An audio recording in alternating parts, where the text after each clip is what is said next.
ചോറിൻ്റെ കൂടെ ഒരു കറിയും ഇല്ലെങ്കിൽ എന്താ, നമ്മളിപ്പോൾ മാങ്ങ സീസണല്ലേ, അപ്പോൾ ഒരു മാങ്ങയൊക്കെ ഉണ്ടെങ്കിൽ ഒരു പറച്ചോറ് നമുക്ക് കഴിക്കാട്ടാ. ഇത് മാത്രം മതി, വേണമെങ്കിൽ ഇതിൻ്റെ കൂടെ കുറച്ച് മോരും കൂടി ഉണ്ടെങ്കിൽ അടിപൊളിയായിരിക്കും അല്ലേ. അപ്പോൾ ഇതെങ്ങനെ ഉണ്ടാക്കുന്നതെന്ന് നോക്കാം, നേരെ വീഡിയോയിലേക്ക് പോകാം. അപ്പോൾ ഈ ഒരു ഐറ്റം ഉണ്ടാക്കാൻ വേണ്ടിയിട്ട് നമുക്ക് തേങ്ങയുടെ ആവശ്യമൊന്നും ഇല്ല കേട്ടോ. നമ്മുടെ കയ്യിൽ മാങ്ങ ഉണ്ടെങ്കിൽ അത് വെച്ചിട്ട് ഈസി ആയിട്ട് ഉണ്ടാക്കാം. അപ്പോൾ ഞാനിപ്പോൾ കടയിൽ നിന്ന് വാങ്ങിച്ച മാങ്ങയായതുകൊണ്ടാണ് അതിൻ്റെ തോല് കട്ട് ചെയ്തിട്ടുള്ളത്. അതല്ല നിങ്ങളെ വീട്ടിലുണ്ടായ മാങ്ങയെങ്കിൽ തോലൊന്നും കട്ട് ചെയ്യണ്ട കേട്ടോ.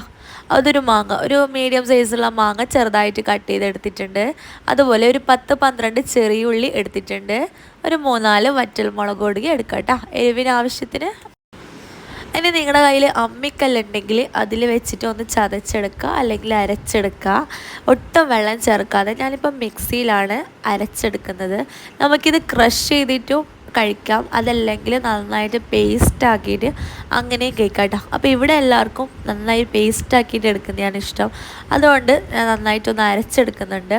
ഇനി ഇതിൻ്റെ കൂടെ തന്നെ നമുക്കിതിലേക്ക് ആവശ്യത്തിനുള്ള ഉപ്പ് ചേർത്ത് കൊടുക്കാം, 1/2 ടീസ്പൂൺ മുളക് പൊടിയും കൂടി ചേർത്ത് കൊടുക്കാം.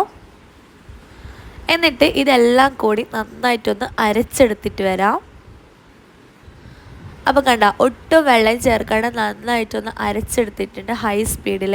അപ്പോൾ ഞാൻ പറഞ്ഞല്ലോ, ഇത് നമുക്ക് ക്രഷ് ചെയ്തിട്ട്, അതായത് ഒന്ന് എന്താ പറയുക, ജസ്റ്റ് ഒന്ന് ചതച്ചെടുക്കുന്ന പോലെ ഒന്ന് ക്രഷ് ചെയ്തെടുത്താലും നമുക്ക് കഴിക്കാം കേട്ടോ, അതും ടേസ്റ്റിയാണ്.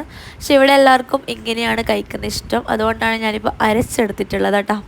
അപ്പോൾ കണ്ട, നല്ല ടേസ്റ്റി ആയിട്ടുള്ള നല്ല പേസ്റ്റായിട്ട് തന്നെ കിട്ടിയിട്ടുണ്ട്. ഇതിന് വേറെ കറികളൊന്നും വേണ്ട, ഇത് മാത്രം മതി. ഇനി ഇതിൻ്റെ കൂടെ നമുക്ക് കുറച്ച് പച്ച വെളിച്ചെണ്ണയും കൂടി ചേർത്ത് കൊടുക്കാം. ഏകദേശം ഒരു 1/2 ടീസ്പൂൺ അളവിൽ പച്ച വെളിച്ചെണ്ണ അതിൻ്റെ മേലിലൊന്ന് അയച്ചിട്ട് നമുക്ക് സെർവ് ചെയ്യാം കേട്ടോ. നല്ല ചൂട് ചോറിൻ്റെ കൂടെയൊക്കെ അടിപൊളി ടേസ്റ്റിയാണ്. ഇപ്പോൾ വീട്ടിൽ മീനോ ഇറച്ചിയോ അല്ലെങ്കിൽ വേറെ കറികളോ ഒന്നും ഇല്ലെങ്കിൽ ഈ ഒരു മാങ്ങ ചമ്മന്തി മാത്രം മതി നമുക്ക് കഴിക്കാൻ കേട്ടോ. അപ്പോൾ അടിപൊളി ടേസ്റ്റാണ്, നിങ്ങൾ എന്തായാലും ഇത് വീട്ടിൽ ട്രൈ ചെയ്യണം. അപ്പോൾ വീഡിയോ ഇഷ്ടമായിട്ടുണ്ടെങ്കിൽ ഒന്ന് ലൈക്ക് ചെയ്യാനും ഷെയർ ചെയ്യാനും നമ്മുടെ ചാനൽ സബ്സ്ക്രൈബ് ചെയ്യാനും മറക്കരുത്. മറ്റൊരു നല്ലൊരു വീഡിയോയുമായി വീണ്ടും കാണാം. അതുവരേക്കും ബൈ ഫ്രം ബനൂസ് വേൾഡ്.